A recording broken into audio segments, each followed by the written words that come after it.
Good morning, everyone. We will begin with Hatikva. Please remain standing.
Please be seated.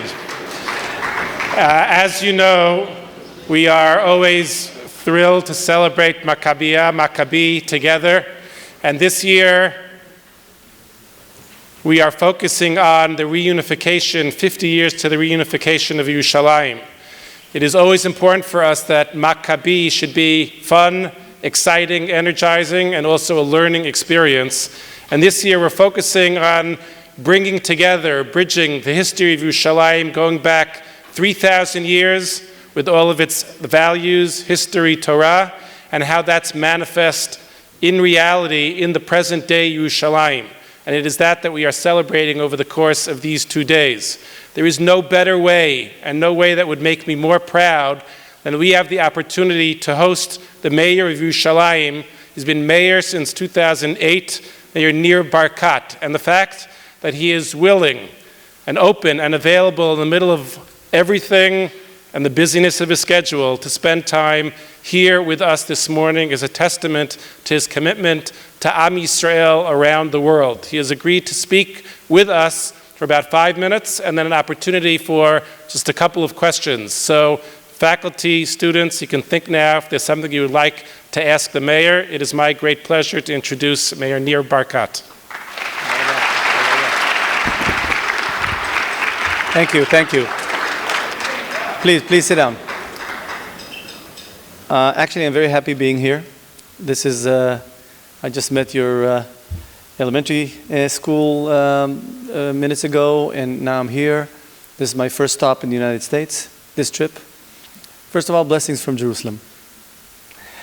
With your permission, I want to share some personal experience. I was 7 years old, living in Jerusalem when the '67 war began. My home was a few hundred meters from the border, the demilitarized zone between the Jordanians and Israel.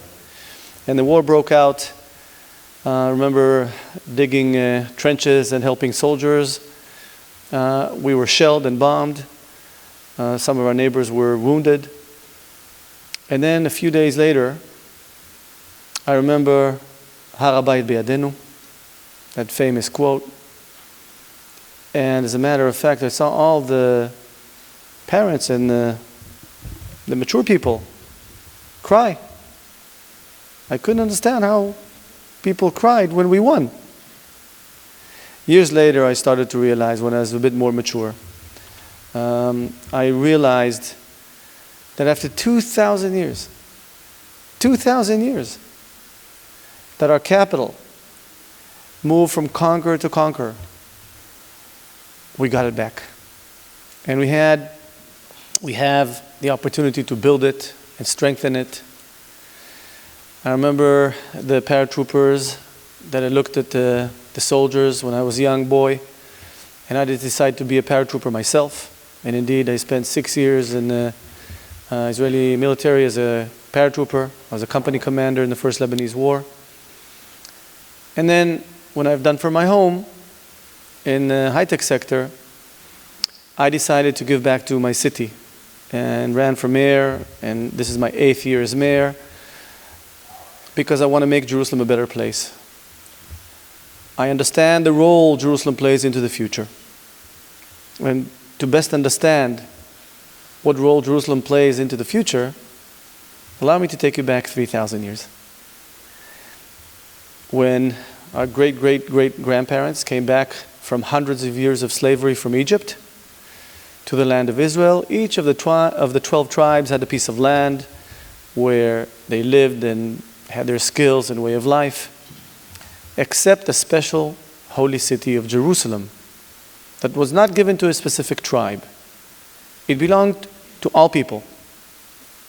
And so when you entered the gates of the city 3,000 years ago, you saw all tribes, representatives of all people, together, peer. They say that Jerusalem makes all people friends, because everyone was always representatives of all tribes, Jews and non-Jews alike, were always present in the city of Jerusalem.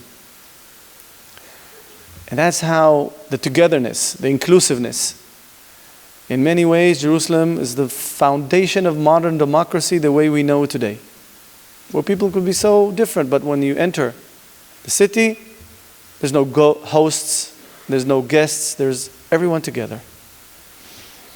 And that togetherness created a very unique model where if something worked in Yerushalayim, it's successful, then automatically it becomes standard all across the world. Because if it works in Jerusalem, where everyone's present, when everyone goes back home and then they say, hey, guess what's new in Jerusalem, they actually mean, hey, guess what's a new standard accepted all over the world. And that role of inclusiveness and understanding that there's so many different people in our city, and make it work, is the future of the city of Jerusalem, the future of the Jewish people. In many ways, it's the future of the world. Think of a conflict. We have it big time in Jerusalem. But that's not a bug, it's a feature. It's not a problem. Because by design, when you have all tribes, Jews, non-Jews alike, Orthodox, secular, national religious, and everything in the middle, left people, right people, there's no right and wrong theoretically in our city. There's room for all people with all the different habits and thoughts. So by design, we have all the conflicts you can think of. And this is another sort of name for the city of Jerusalem. The challenge we have is how do we live together in the city and make 1 + 1 = 3. And when you have that kind of strategy and philosophy, because it's in the brand Jerusalem, that's what we're all about, then everyone feels that Jerusalem is their home. Even if you live here, you're a shareholder of the city of Jerusalem. Jerusalem belongs to each and every one of you, regardless of your opinions and thoughts. So, in the last few years, while Jerusalem is thriving, our economy is doing very well. Today, to start up a new business in the high-tech sector in Jerusalem, we're very competitive. We moved from 250 companies just 4 years ago to over 600 this year. And people see the economic growth, the cultural renaissance that Jerusalem is going through, accepting and welcoming all people from all the different constituencies. And once the city is doing well, it has huge impact on the rest of the country. I manage, we are 31 council members in Yerushalayim. 30 are in the coalition, are part of the government, the municipal government. And while it's sometimes tougher to get so much common denominator, it's derived from that vision and the role that Jerusalem plays. If you understand that deep philosophy of inclusiveness, then you understand why the city will never be divided, why it must stay a united city, uniting people, focusing on common denominator, making it work. That's part of the ideology and the practicalities of making Jerusalem a better place for kids, for investors, for young families, and for visitors from all over the world. I'm a very optimistic guy. I believe that we're in the right direction, in spite of the fact that sometimes we have some challenges and bumps on the road. Last year we had a wave of violence that we knew how to overcome. And just for giving you some perspective, Jerusalem this year is 10 times safer than in the United States. There's a way to compare, by the way. You compare, unfortunately, we have murders everywhere around the world. How many murders there are for every 100,000 residents? Some cities are larger, smaller. The way you compare, you take the number and you divide by the number of residents. And in New York is 6 murders, 5, 6 murders for every 100,000 residents a year. The average in America is 9. This year, Jerusalem is 0.5 murders for every 100,000 residents. We're by far safer than anywhere else in the world. So when I fly here to New York, I pray to come back home safely to my city, Jerusalem. So you're all welcome to come and visit and enjoy. And maybe if you like, come serve in the army. I recommend it. Come and live in Yerushalayim. In any case, Jerusalem is your home. So I want to thank you for hosting me. And I want to bless you and wish you lots of personal success for the school, for you as individuals, and for us as the Jewish people. Thank you, and I'm happy to...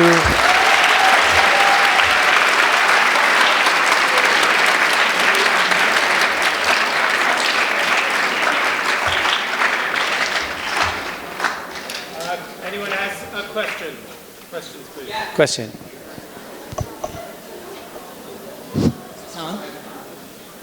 Hi, my name is Rebecca Meller. I really want to thank you, first of all, for coming and speaking to us today. Pleasure. It's really an honor and a pleasure to have you. You said in what you just said to us that one of Jerusalem's main ideologies, what Jerusalem's really about, is trying to make 1 + 1 = 3, trying to get a sense of inclusion for everyone. So my question for you is, how do you plan to do that when the statement 1 + 1 = 3 within itself is seemingly impossible? What's that?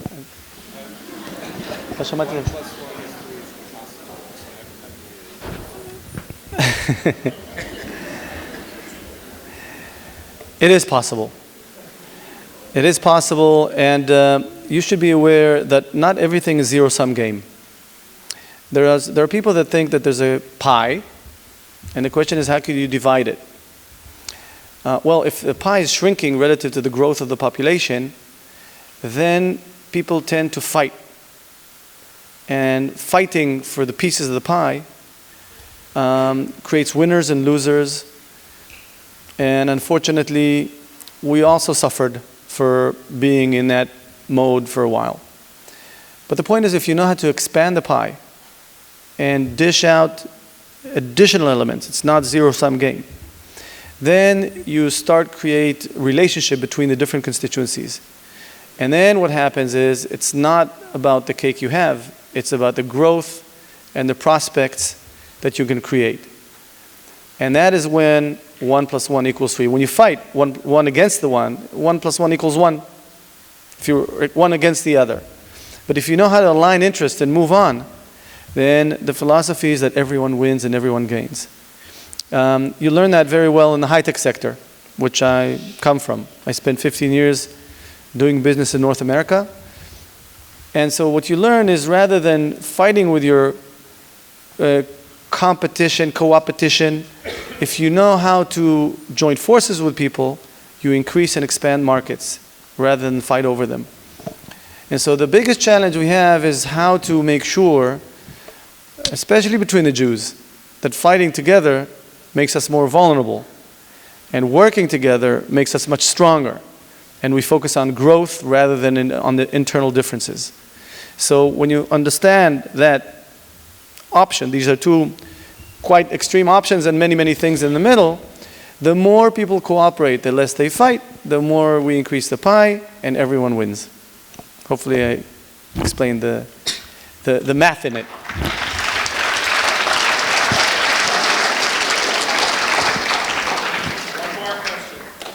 Piggybacking off of Rebecca's question, you mentioned that Jerusalem's philosophy is to be united. So I have friends in Abu Mukhaber and in Beit Safafa and in the Old City and regular Israelis and Arabs, but they learn separately. They live separately, and they get totally separate narratives.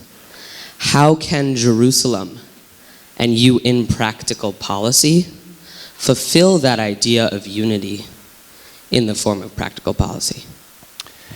Unity does not mean that everyone has to have the same opinion. On the contrary, remember that I said that we have many, many different tribes in the city, and we welcome all tribes. To go to explain to an ultra-Orthodox Jew about secular life, or vice versa, is not the role of the city of Jerusalem. Our role is to enable those variances and differences and different ideologies to be under one roof. It does not mean that we have to force our opinions on others. On the contrary. So the idea is to enable people, to respect people with different opinions. Now there's a very almost sacred word in Hebrew, in Jerusalem, that many people around the world don't understand it, and that is status quo. I don't know if you heard the word status quo. Status quo is sort of, we agree to leave the situation as is, unsolved. When you go, the best example I can give is on Shabbat. Many religious, ultra-Orthodox and national religious people in Yerushalayim find it extremely difficult to accept the fact that there are restaurants open on Shabbat, and the museum, and the zoo, and other leisure institutions in Jerusalem are open on Shabbat. And many secular people find it extremely difficult to accept the fact that there's no public transportation in Yerushalayim on Shabbat, or no commerce. It does exist in other places in Israel. So people have very different ideologies, yet status quo on Shabbat means that keep your ideology, but for the benefit of living together, we create social compromise. And status quo is a good example of social compromise that occurs in the city of Jerusalem, not to convince people they're right or wrong. You may keep your own opinion, but respect your brothers that have very different opinions than you. So ideologically, there's disagreement, but there's understanding that in order to live together, we have to compromise.